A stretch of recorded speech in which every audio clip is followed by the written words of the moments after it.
안녕하세요. 오늘 우리 함께 살펴볼 말씀은 디도서 1장 1절에서 9절까지 말씀입니다. 오늘부터 살펴보게 될 디도서 말씀은 바울이 디도라는 자신의 아들과 같은 제자에게 보내는 편지입니다. 이것은 목회 서신이라고도 불리는데요. 목회 서신이라고 불리는 이유는 이 서신의 목적이 디도에게 목회적인 조언을 주기 위함이었기 때문입니다. 바울은 오늘 본문에서 4절과 5절에서 뭐라고 말하나요? 한번 같이 읽어볼까요? 시작! 같은 믿음을 따라 나의 참 아들 된 디도에게 편지하노니 하나님 아버지와 그리스도 예수 우리 구주로부터 은혜와 평강이 내게 있을지어다. 내가 너를 그레데에 남겨둔 이유는 남은 일을 정리하고 내가 명한 대로 각 성의 장로들을 세우게 하려 함이니. 네, 바울이 같은 믿음 안에서 아들과 같이 아끼는 디도에게 뭐라 말합니까? 그를 그레데에 남겨두었다 말합니다. 그러면서 그 이유를 설명합니다. 그 이유는 무엇이었습니까? 디도가 계속해서 그레데 지역에서 목회하면서 궁극적으로는 각 성의 장로들을 세우기 위함입니다. 여기서 우리는 바울이 보여주는 실제적인 목회의 목적, 더 나아가서는 교회가 건강하게 세워지는 방법이 무엇인지를 배울 수 있습니다. 바울은 교회가 세워지는 데 있어서 가장 중요한 것이 뭐라 생각한 것입니까? 사람을 세우는 것. 물론 그것보다 더 앞서 중요한 것으로 말한 것은 복음입니다. 복음에 대해서 먼저 살펴보면 편지의 서론에서 나타나는 바울의 글을 봐야 하는데요.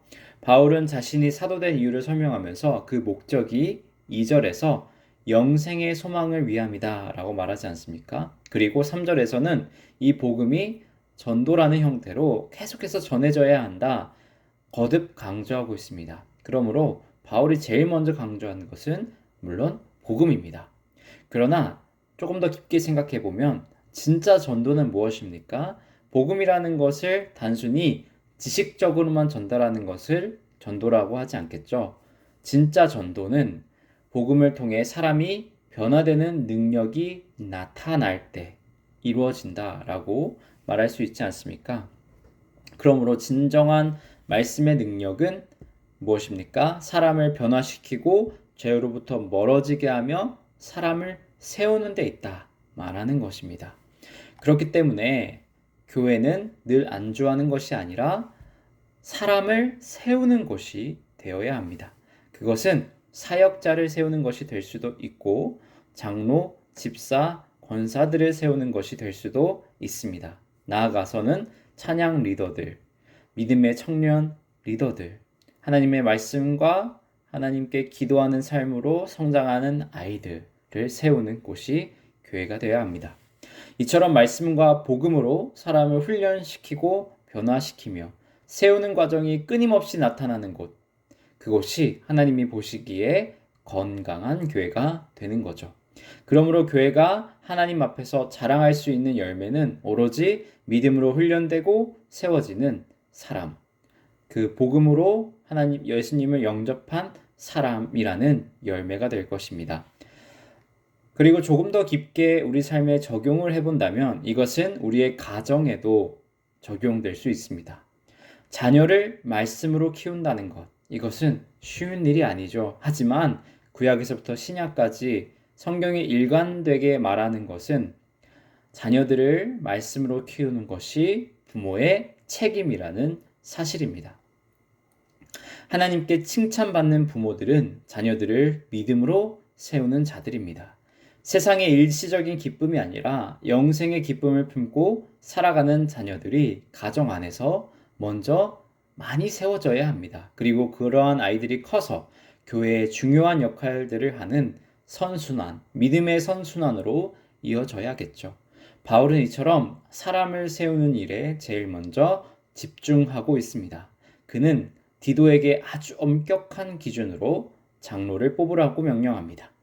왜냐하면 장로는 감독의 역할을 해야 하기 때문이었습니다.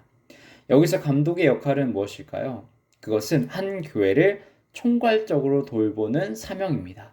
때로는 필요하다면 공동체를 흔들어 버리고 공동체를 깨려 하는 성도를 경고하고 7위까지 해야 하는 역할이었던 것이죠.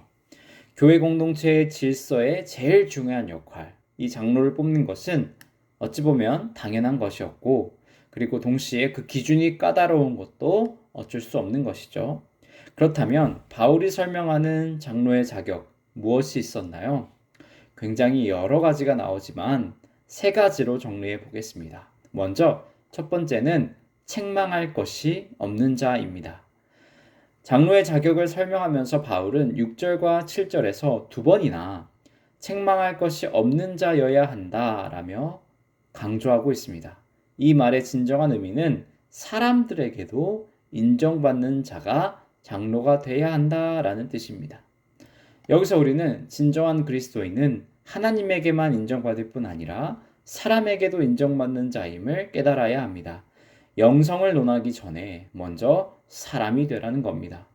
사람에게도 인정받지 못하면서 하나님에게 인정받기를 기대하는 것은 어쩌면 욕심일 수도 있다는 것이죠. 십계명조차도 오로지 하나님 사랑에 대한 명령만 하지 않았죠. 5계명에서 10계명은 이웃 사랑에 대한 명령이지 않았습니까? 이처럼 하나님은 분명히 이웃에게 사랑을 실천하고 먼저 인정받는 자가 되라 명령하셨습니다. 그러므로 우리는 복음을 더욱 주저함 없이 전하는 그리스도인이 될 수 있을 겁니다. 두 번째 자격은 내 고집이 없는 사람입니다. 7절을 보시면 바울은 제 고집대로 하지 아니하며 급히 분내지 아니하며 라는 기준을 내세웁니다. 여기서 말하는 것은 우유부단한 사람을 말하는 것이 아니죠. 하나님의 말씀과 신념을 따라 살지만 그 가운데 여유가 있는 사람입니다. 상대방의 입장에서 생각할 줄 알며 공감과 포용할 줄 아는 성숙한 그리스도인이 돼야 합니다. 진정한 영적인 성숙은 다그치고 혼내기만 하는 것이 아니라는 것이죠. 진정한 성숙은 기다릴 줄 아는 것입니다. 하나님이 우리를 위해 얼마나 참으시고 기다려 주셨습니까? 그 사실을 깨달은 사람은 우리도 인내함과 사랑으로 기다리고 내 고집대로 할 수 없는 것이죠. 이제 내 자아가 사는 것이 아닌 내 안에 그리스도 예수의 사랑으로 살아가는 사람이 돼야 합니다. 마지막 세 번째는 말씀의 가르침을 그대로 지키는 자들입니다.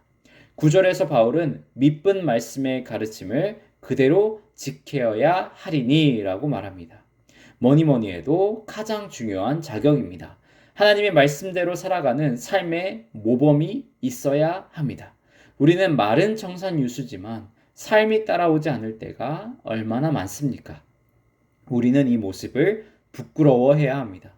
그리고 항상 말씀대로 삶을 살아가려고 노력해야 하는 것이죠. 그 이유는 역시 복음이신 예수 그리스도께서 삶의 모범을 보여주셨기 때문입니다. 예수님은 가장 위대한 자리에서 가장 비참한 자리로 직접 내려오셨습니다.